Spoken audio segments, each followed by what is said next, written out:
Hello दोस्तों, आज से पुराण में हम जानेंगे 51 शक्ति पीठों की स्थापना कैसे हुई। ब्रह्मा के पुत्र प्रजापति दक्ष की पुत्री सती से भगवान शिव का विवाह हुआ, ये सभी जानते हैं। कुछ समय बाद दक्ष को पूरे ब्रह्मांड का अधिपति बना दिया गया। इससे दक्ष में अभिमान आ गया। वह अपने आप को सर्वश्रेष्ठ समझने लगा। एक यज्ञ में भगवान शिव द्वारा खुद को प्रणाम न करने पर दक्ष ने उन्हें अनेक अपशब्द कहे। दक्ष ने शिव को श्राप दिया कि उन्हें देव यज्ञ में उनका हिस्सा नहीं मिलेगा। यह सुनकर नंदी ने भी दक्ष को श्राप दिया कि जिस मुंह से वह शिव निंदा कर रहा है वह बकरे का हो जाएगा। कुछ समय बाद दक्ष ने एक भव्य यज्ञ का आयोजन किया।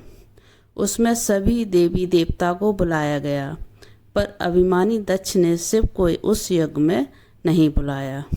किसी तरह सती को ये पता चला तो उन्होंने शिव से उस यज्ञ में जाने की अनुमति मांगी। पहले तो शिव ने उन्हें समझाया, पर जब वे नहीं मानी तो उन्होंने सती को वहां जाने की अनुमति दे दी। सती अपने पिता के घर पहुंची तो दक्ष ने उनसे आंखें फेर ली। सती यज्ञ में शिव का भाग न देखकर रुष्ट हो गईं और सभी को बुरा भला कहने लगी। यह सुनकर दक्ष ने भी शिव निंदा प्रारंभ कर दी। यह सुनकर सती को बड़ा दुख हुआ। उन्होंने योगाग्र से अपने शरीर को भस्म कर दिया। यह देखकर शिव के गणों ने दक्ष यज्ञ पर हमला कर दिया, पर देवताओं ने उन्हें वहां से भगा दिया। यह शिव के पास गए और वह सारी घटना सुना दी।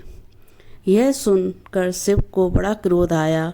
उन्होंने अपनी एक जटा को उखाड़कर जमीन पर मार दिया, जिससे वीरभद्र और महाकाली प्रकट हुए। शिव ने उन दोनों को दक्ष का यज्ञ विध्वंस करने की आज्ञा दी। उन्होंने पल भर में ही दक्ष का यज्ञ विध्वंस कर डाला और वीरभद्र ने दक्ष का सिर काट कर उसे यज्ञ कुंड में फेंक दिया।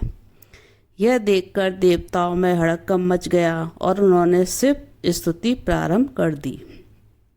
उनकी स्तुति उन्होंने सभी को जीवन दान दे दिया और दक्ष के शरीर पर बकरे का सिर लगाकर उसे भी जीवित कर दिया।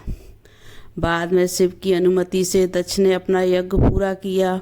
अपनी प्रिय पत्नी के शव को लेकर शिव पूरे ब्रह्मांड में घूमने लगे। उनके प्रताप से सारी सृष्टि जलने लगी। तब विष्णु ने अपने सुदर्शन चक्र से सती के शरीर के 51 टुकड़े कर दिए।